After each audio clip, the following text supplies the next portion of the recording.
ఎటువంటి నొప్పైనా సర్జరీ లేకుండా Indo British advanced pain clinic. Madam, Revanth Reddy గారు పరిపాలన, ఆయన అనుసరిస్తున్న విధానాలు మీకు ఎట్లా అనిపిస్తుంది? పరిపాలన గురించి నేను మాట్లాడినమ్మా. పరిపాలన గురించి మాట్లాడేది పొగడటానికి మా పార్టీ, నేను తెలుగుదేశం పార్టీలో ఉన్నా. కానీ ఒక విషయంలో రేవంత్ రెడ్డి శభాష్ అనగలుగుతా.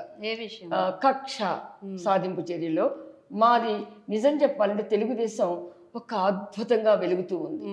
ఎన్నో సంవత్సరాల పాటు దరిదాపు మేము అధికారంలో 14 సంవత్సరాలు ఒక నాయకుడు, 11 సంవత్సరాలు ఒక నాయకుడు పరిపాలించి తెలంగాణలో కానివ్వండి, ఆంధ్రప్రదేశ్లో తెలంగాణలో మా ఆధిపత్యాన్ని చూపెట్టుకునే సమయంలో ప్రాంతీయవాదాన్ని రెచ్చగొట్టి ప్రాంతీయ ప్రజలని చీల్చి ఓటుకు కేసు అంటూ ఎక్కడికక్కడ మమ్మల్ని ఈరోజు ఫోన్ ట్యాపింగ్ ఎలా చేశారో ఆ రోజు కూడా అదే రకంగా ట్యాపింగ్లు పెట్టి, కాదని అనగలే దమ్ ఎవరికి లేదు, ఆ రోజున ట్యాపింగ్లు పెట్టి రేవంత్ రెడ్డిని వెంటాడి వేధించి మా తెలుగుదేశాన్ని ఒక రకంగా నిర్వీర్యం చేసి మా దగ్గర ఉన్నటువంటి నాయకులందరినీ కూడా తన పార్టీలో కలుపుకొని తెలుగుదేశం పని అయిపోయింది, తెలుగుదేశం ఎన్టీఆర్ భవన్ మూత వేయాలి, తాళాలు వేయాలి, మూత వేయాలి, తాళాలు వేయాలి, ఎన్టీఆర్ భవన్ పనికి రాదు, దాని పని అయిపోయింది, తెలంగాణ భవన్కి రండి అని చెప్పి అందరినీ క్యూలు కట్టించి తీసుకున్నటువంటి మా సోదరుడు చంద్రశేఖరరావు, మా ఎన్టీఆర్ సిద్ధాంతాల్లో పెరిగినటువంటి వ్యక్తి, ఎన్టీఆర్ భావజాలానికి ఆకర్షితుడైన వ్యక్తి,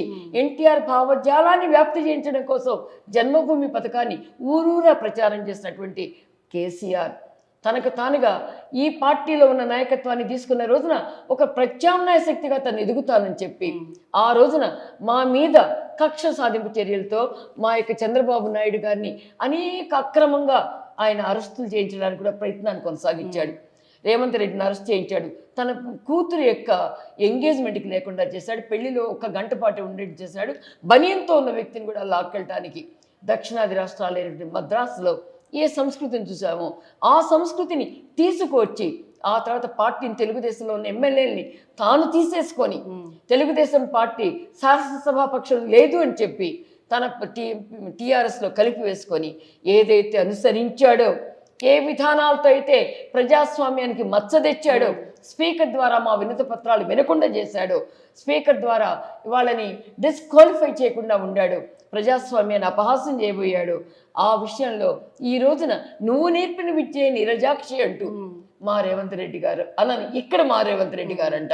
ఎందుకంటే అతను కూడా మా తెలుగుదేశంలో పుట్టి పెరిగి తెలుగుదేశం ద్వారా ముందుకు వచ్చి తెలుగుదేశంలో ఉన్నప్పుడే కక్షలకి బలైనటువంటి వ్యక్తిగా ఆ రోజు అతనితో మేము తోడుంటాం. ఎంతవరకు మా తెలుగుదేశం పార్టీలో ఉన్నది జరిగినప్పుడు కేసులకు సంబంధించినంత వరకు కూడా.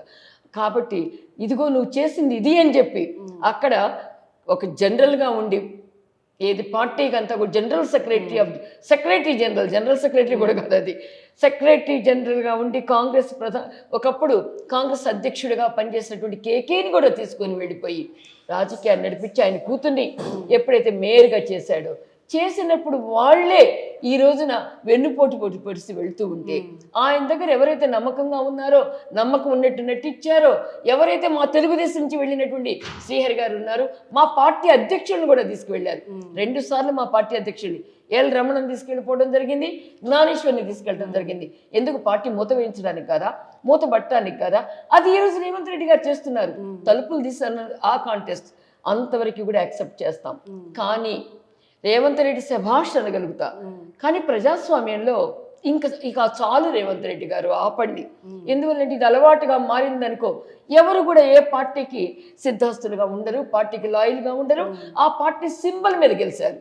సింబల్ మీద గెలిచిన వాళ్ళు ఆ సింబల్ని వదిలి ఇంకో చోటుకు వెళ్తున్నప్పుడు నైతికంగా రేపు ప్రజాస్వామ్యం ఎంత ఘోరంగా మారబోతుందంటే, ఎవరికి వాళ్ళు ఒక రోజున డబ్బు తీసుకొచ్చుకోవడం, ఒక డబ్బు సంచి అక్కడ ఇవ్వడం, ఆ సింబల్ని తీసుకోవడం, ఆ సింబల్ మీద కంటెస్ట్ చేయడం, అక్కడ కంటెస్ట్ చేసిన తర్వాత గెలిచిన తర్వాత ఏ పార్టీ అధికారంలో ఉంటే అక్కడికి వెళ్ళిపోయిన తర్వాత తన సకుటుంబ సపరివార సమితంగా వెళ్ళిపోయి ఆ తర్వాత తమ కూతుళ్ళకో కొడుకులకో కూడా టికెట్ల గ్యారంటీలు తీసుకుంటూ వచ్చినప్పుడు మరొక రాజకీయ వ్యవస్థని ఏర్పరచుకోబోతున్నాం.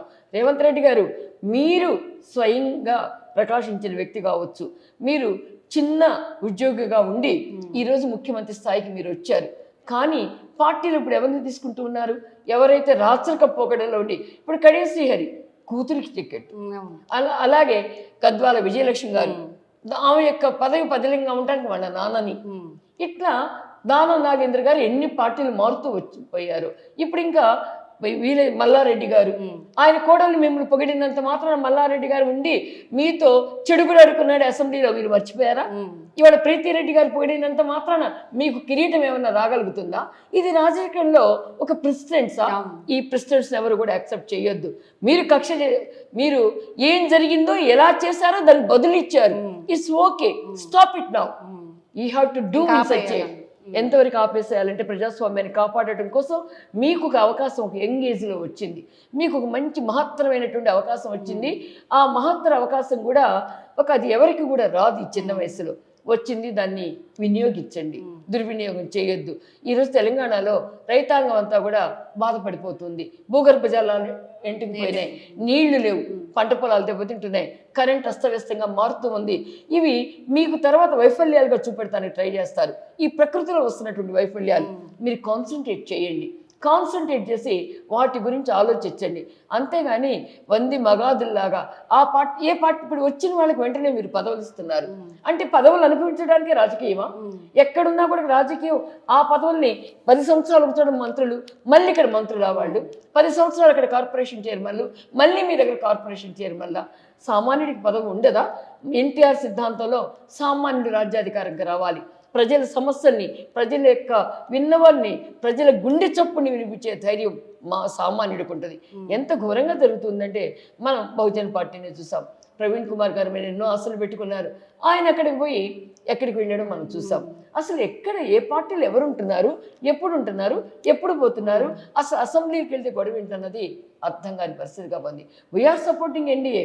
నేనైతే ఒకటే నమ్ముతాను, ఈ రోజున మోడీ తప్పితే ఈ దేశంలో దిక్కు కనిపించడం లేదు. కాబట్టి అంతవరకు ఓకే, కానీ ఈ గేమ్లు మాత్రం ఆపండి. Thank you ma'am. వస్తున్నాం.